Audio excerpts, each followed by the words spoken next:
today to interview one of my ninth grade students, Rodriguez Brown, who came from a different school earlier on. He came from Terry Parker High School and in November, and I'm just going to give you a little bit of background about his experience at Terry Parker. He from the discipline report and from talking to Rodriguez, it seems like he was having a really hard time taking school seriously. So as a consequence, he was in trouble a lot, had a lot of discipline referrals.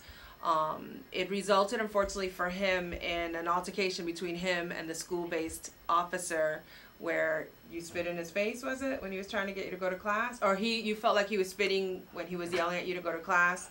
So they ended up arresting Rodriguez, and he had to go to court, and his consequences were 50 hours of community service. He had to write a letter of apology to the officer, and he also had to write an essay explaining why it's important to respect the law. So I'm going to let Rodriguez talk a little bit about the 50 hours of community service. So why don't you tell us about what that was like and where you served it?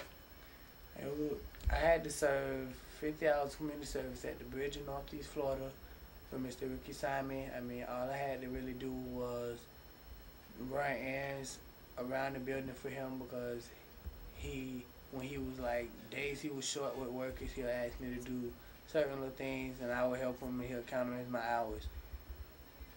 It was a big experience because that was my first time working around kids.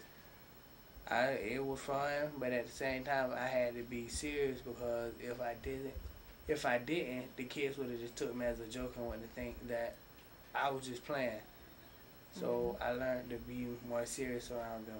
Good. So you were able to complete those 50 hours? Yes, ma'am. Okay. And one of the things, you started here on November 18th. So your experience at Terry Parker wasn't necessarily the high school itself, it was your attitude.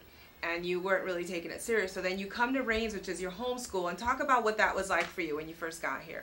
When I first got here, I was kind of nervous because I ain't really been to no school I never been to this school, and I ain't know what it was like. So when I got here, I didn't know that it was going to be teachers willing to help me.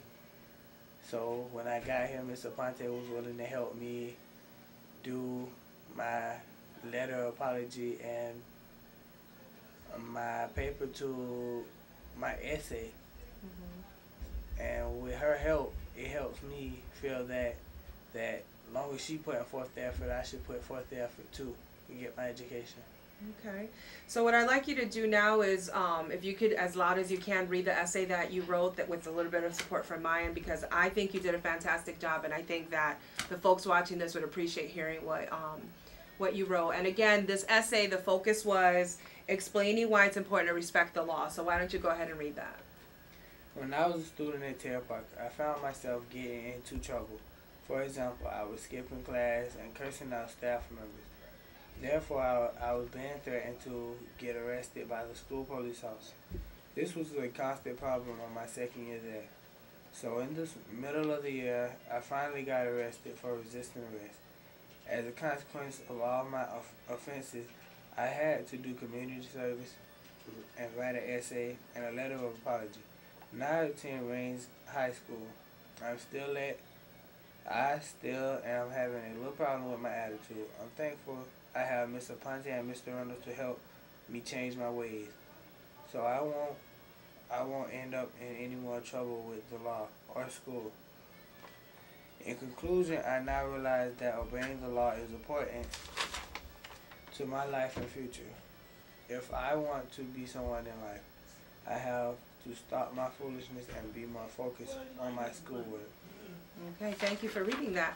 And the last thing I want you to talk about, Rodriguez, is you have the FCAT coming up on Monday, and it's actually over a couple of days because they split it up, so it won't be so long. So do you feel like you're prepared for the FCAT? Because I'm looking at your grades in English and reading, and you have a B and a C, which is a great improvement from what you were carrying over from Terry Parker. So talk to me a little bit about that.